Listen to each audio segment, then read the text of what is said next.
deixe seu like, compartilhe esse vídeo e vamos para mais vídeos. Pablo Marçal, Romeu Zema, Eduardo Bolsonaro, Tarcísio, Michele Bolsonaro, Ronaldo Caiado, Ratinho Júnior, o próprio Bolsonaro, o que eles têm em comum? Todos eles perdem pro Lula se a eleição fosse hoje, segundo a pesquisa Quaest que foi publicada. Lula ganha no primeiro turno de todos eles e no segundo turno também ganha de todos eles. Vem tranquilo. E o pau tá comendo aí na extrema-direita brasileira, viu? Olha, se na extrema-direita internacional tivemos aí rinha de nazistas entre Trump e Zelensky, pois bem, na extrema-direita brasileira não ficaram para trás não. Tivemos aí, via redes sociais nos últimos dias, brigas entre Nicolas Ferreira, Bolsonaro e Eduardo Bolsonaro. Chegou a ponto de que o foragido da justiça, Alan dos Santos, entrou na discussão. O Alan dos Santos está nos Estados Unidos, sob proteção do governo dos Estados Unidos da América, desde o governo Biden, que falava que, olha que progressista que era, mas que deixava o Alan dos Santos ficar lá ilegalmente. Vamos lembrar que o Biden, ele deportou quase tantas pessoas do governo dele quanto o Trump. A diferença é que ele não fazia um escarcéu quanto a isso. Mas deportar um foragido da justiça brasileira que entrou nos Estados Unidos e que não tem trabalho lá e que obviamente não tem visto para ficar lá, aí não, né? Aí não pode, porque, pô, tem que manter a oposição a um governo de esquerda como é o governo do Lula, e a oposição tem que ficar sempre forte para o governo Lula ser fraco. Então, tem lá os protegidos também do Biden, que agora é mais protegido ainda com o Trump.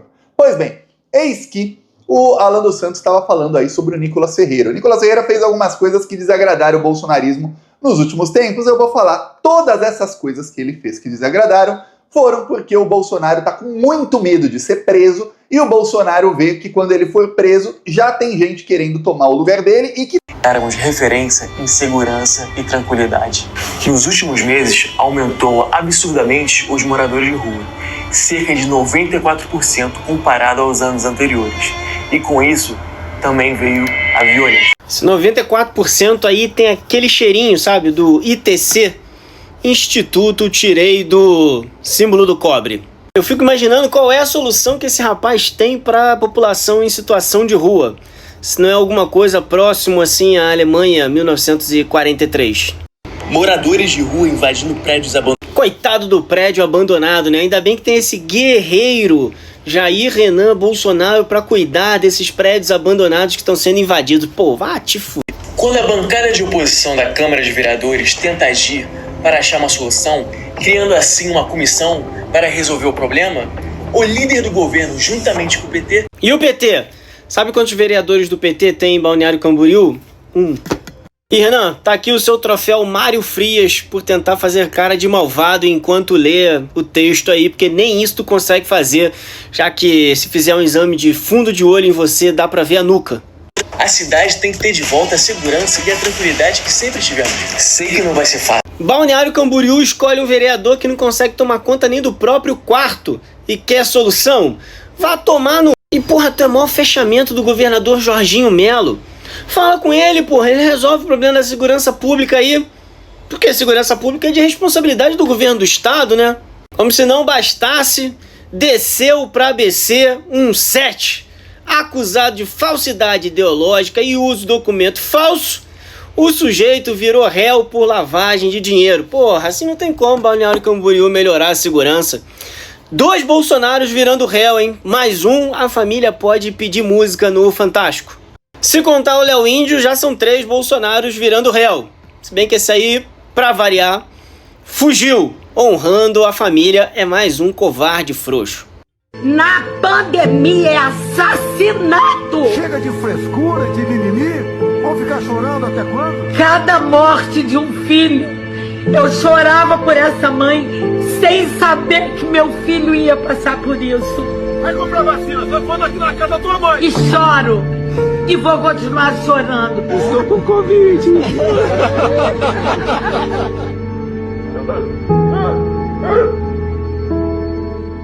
Todos eles jogaram contra o Brasil. Você vê que o dólar baixou, carne baixou, arroz baixou, ovo baixou, tudo baixou. Tá entendendo?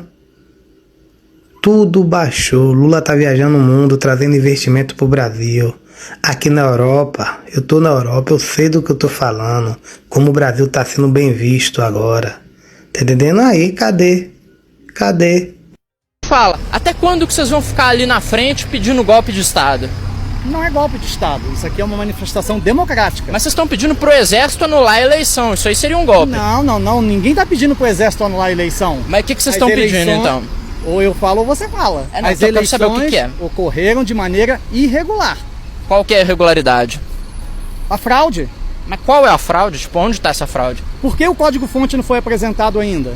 Tudo que tinha que ser apresentado já foi apresentado. Não, o código-fonte o Exército falou que não há indício de fraude. Não, o Exército não falou que não há indício de fraude. A gente leu um relatório diferente, então. Não, eles precisam apresentar o código-fonte para que seja, assim, feita a apuração para saber da fraude. O Exército já afirmou que está tudo certo, a comunidade internacional já afirmou que está tudo certo. Qual a comunidade Até o PL internacional? já aceitou. Não, os deputados que ficam em cima do muro já aceitaram. Uai, mas como assim?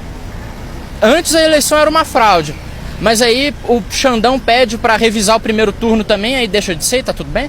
Não, de forma nenhuma. Porque foi assim, né? O Alexandre de Moraes, ele implementou a ditadura da toga. A ditadura da toga é pedir pra incluírem na ação o primeiro turno. Não, você tá querendo direcionar a minha resposta. Não quero direcionar, não. Você tá direcionando. Se você me faz uma pergunta, eu te respondo. Apresenta os códigos-fonte e isso resolvia. Por que as urnas não puderam ser auditáveis com o voto impresso? Nunca houve pedido para voto em papel, que o Alexandre de Moraes, inclusive, falou isso. Então, se a urna imprimisse ali o voto automaticamente, seria auditado. Não precisaria estar acontecendo isso. Bom, então agora, todo mundo concorda que a eleição está certa, menos os bolsonaristas, né? Não, eu não sou bolsonarista. Não é? Não, sou patriota. É bolsonarista? Não, sou bolsonarista não, sou patriota, é diferente. Então você acha que o Bolsonaro é um covarde, pelo menos? Porque não está ajudando vocês, né? Eu acho que o covarde é o Lula. E o Bolsonaro, que tá chorando nos cantos, enquanto eles levam a moto de madeira embora? Essa é a sua opinião. Você é um petista, não é? Não, de jeito nenhum. Ah, então por que você diz que eu sou bolsonarista? É porque parece, né? O pessoal na frente do quartel pedindo intervenção militar. Quantos anos você tem? 27. 27 anos. Você viveu o período do governo do regime militar? Não vivi, não. Eu nasci em 95. Então, exatamente. Seus pais viveram. Viveram. Eles dizem que era uma merda. Ó, se os seus pais dizem que é uma merda, você acredita neles? Eu tô acreditando. Bom, eu não acredito. Bom, mas todo mundo que viveu na época disse que foi uma droga, né? Não, eu vivi e não achei uma droga. Você gostava? Não, de não ter liberdade de expressão? Quem disse que não tinha liberdade de expressão? De não poder votar em quem você queria pra presidente, era bom? Já tínhamos sim liberdade de expressão. Pra votar? Nós não tínhamos ideologia de gênero, nós não tínhamos aliciamento nas universidades, isso nós não tínhamos. Não tinha. Não. Movimento estudantil de esquerda não existia na época do regime militar. A UNE sempre existiu. Então existia, né? Existiu. Então e só a UNE piorou. era tratada da maneira como deveria ser. Os estudantes falavam, tinham suas reivindicações atendidas. E às vezes era preso, né? Não, você não deixa eu falar. Você quer conduzir a entrevista? É seu papel. Eu vou fazer o seguinte, eu vou te cumprimentar com uma boa tarde e... Tudo bem. Meu caminho. Foi um prazer. Obrigado pela educação. O prazer foi meu. Qual que é a relação entre Débora, a que pintou perder o mané na Estátua da Justiça, Rosa Parks e o projeto de lei da anistia que está tentando proteger quem organizou o 8 de janeiro? Resposta: nenhuma. Primeiro que Rosa Parks foi uma mulher negra que se recusou a ceder seu lugar no ônibus a um homem branco durante a segregação racial nos Estados Unidos. A Rosa Parks estava resistindo a um sistema que tratava negros como inferiores e brancos como superiores, separando tudo por raça, banheiro, ônibus, bebedouro. A luta da Rosa era por justiça coletiva, pela dignidade de uma população inteira. Agora veja, os bolsonaristas sempre falaram mal do movimento antirracista e eles mesmos defendem que a minoria se curve à maioria. Estão usando agora a Rosa para defender a anistia para golpista? Olha que coisa feia. Débora não estava lutando por justiça. Ela estava lá em Brasília comendo churrasco do agro, indo de ônibus pago por empresários, apoiando um golpe que queria transformar o Brasil em uma ditadura. E pior, gente, escrevendo "Perdeu o mané" na Estátua da Justiça. Irmão, tantas estátuas pra mulher escrever um "Perdeu o mané" e ela foi escrever logo na Estátua da Justiça no meio da tentativa de um golpe. Não teve uma amiga sequer pra avisar e falar: "Tá louca, bicha, desce dessa estátua". E o projeto de lei da anistia? Não se engane, não. Eles não estão querendo anistiar os peixes pequenos. Eles estão querendo proteger o Bolsonaro. A tal anistia quer livrar os poderosos que organizaram, financiaram e incitaram o golpe.